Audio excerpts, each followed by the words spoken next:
one of the questions that we did have was around a prepaid funeral plan. So do you want to tell us what the difference between that is and one of these like insurance rip-offs? So there's three different ways you can prepay your funeral.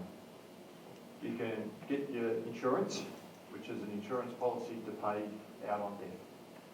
There's a set fee, and that stays as a set fee. You pay and pay and pay and pay and pay,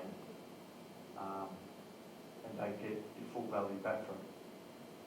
There's what's called a funeral plan, prepaid funeral plan, which is a contract between you and the funeral director to carry out a particular funeral for a particular price. That money gets invested on your behalf through a third-party provider, a friendly society, and that collects interest.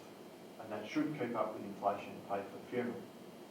One of the downfalls of that is we do not cover everything in a funeral plan. No funeral director will. So if you're talking you want to be buried, no cemetery fees will go in it. Okay? If you want to put notices in Sydney papers or metropolitan papers, they won't go in it because they're out of our control. Overnight, these guys can decide to put their fees up from $1,000 to $2,000. So, as a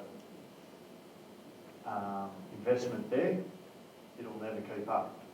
Or if you move from one area to another, it becomes very complicated to transfer that.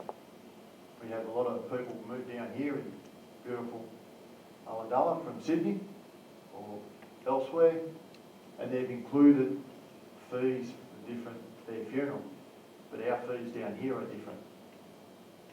Our crematorium fees are different, our papers are different, our florists are different.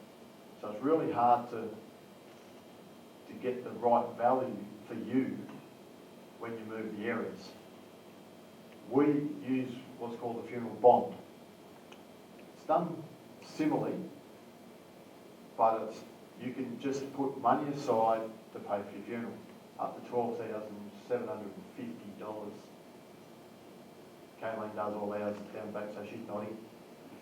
So, but what we can do, we can allow for those sort of things. We allow for the paper and notices and flowers, and at the time of the funeral, if you change your mind, it doesn't matter. You know how much money you've got sitting there to pay for your funeral. And what happens then if, say you put $10,000 into the bond, today we've decided, yep, we'll put 10 grand in 15 years' time, when we need it. If the funeral cost $13,000 and that investment had $14,000, your estate will get $1,000 back, which is not too bad.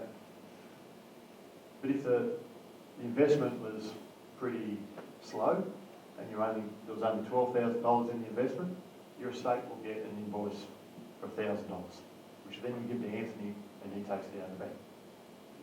Yep. So it's a lot more flexible, and if you move from the area, we transfer the whole money just to another funeral director. You walk in and say, work out the funeral that you want with them. We can send up all the details that you've previously organised, and you know how much money you have to spend.